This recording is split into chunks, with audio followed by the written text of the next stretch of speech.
ایک دفعہ کا ذکر ہے کہ گرمیوں کا موسم تھا، سورج آگ برسا رہا تھا، ہوا تھمی ہوئی تھی اور ہر چیز پیاسی لگ رہی تھی۔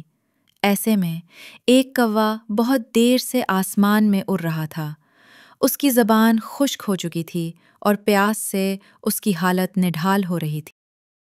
کوا ادھر ادھر پانی کی تلاش میں منڈلاتا رہا، مگر کہیں بھی پانی نظر نہ آیا۔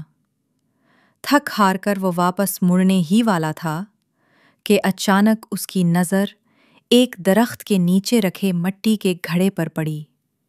کوا خوشی سے چہک اٹھا اور فوراً نیچے اترا۔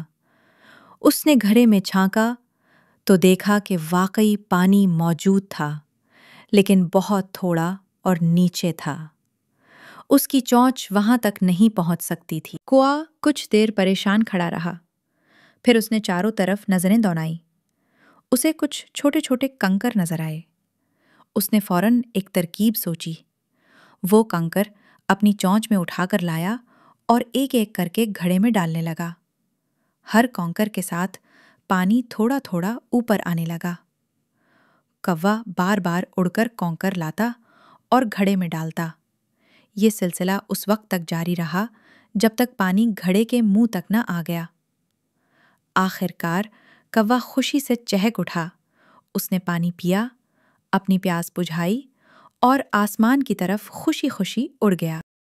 سبق: جہاں چاہ وہاں راہ۔